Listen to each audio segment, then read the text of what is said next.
চাঁপাইনবাবগঞ্জের হাসপাতালে অস্বাভাবিক হারে বেড়েছে শিশু রোগীর সংখ্যা। প্রতিদিন শুধু জেলা সদরের হাসপাতালে চিকিৎসা নিচ্ছে অন্তত ৩৫০ শিশু।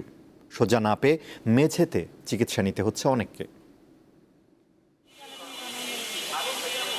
চাঁপাইনবাবগঞ্জে ২৫০ শয্যার জেলা হাসপাতালের চিত্র এটি। ধারণ ক্ষমতার প্রায় ৪ গুণের বেশি রোগী সামাল দিতে হিমশিম খাচ্ছেন চিকিৎসকরা। বারান্দাতে পা ফেলার জায়গা নেই। প্রতিদিন শিশু ওয়ার্ডে চিকিৎসা নিচ্ছে গড়ে ১৫০ জন রোগী, অথচ এই ওয়ার্ডে শয্যা সংখ্যা ৩৪। শয্যা না পেয়ে মেঝেতেই চিকিৎসা নিতে হচ্ছে শিশুদের। বেড তো অল্প, তার রোগী অনেক। ৮ দিন থেকে অসুস্থ, আপনার জ্বর আর ঠান্ডা। গ্রামের ডাক্তারকে দেখাচ্ছি তো সারেনি, ইনজেকশন করে ৩ দিন থেকে আসছি, তো আমি ডাক্তার এখনো পাইনি। রাত থেকে আসে দেখি আমাদের সিট তো পাওয়া দূরের কথা, আমরা যে হাঁটবো পা দিয়ে সেই জায়গাটাও নাই। চিকিৎসকরা বলছেন হাসপাতালে ভর্তি থাকা এবং বহির্বিভাগে চিকিৎসা নেওয়া বেশিরভাগ শিশুই নিউমোনিয়া, ডেঙ্গু জ্বর ও রক্তে সংক্রমণে আক্রান্ত। এই রোগগুলোকে সহজে ছুটিও দেওয়া যাচ্ছে না, জ্বর কন্ট্রোল আসছে না সহজে, ঠান্ডাটা কমতে 4 দিন 5 দিন 6 দিন সময় লেগে যাচ্ছে।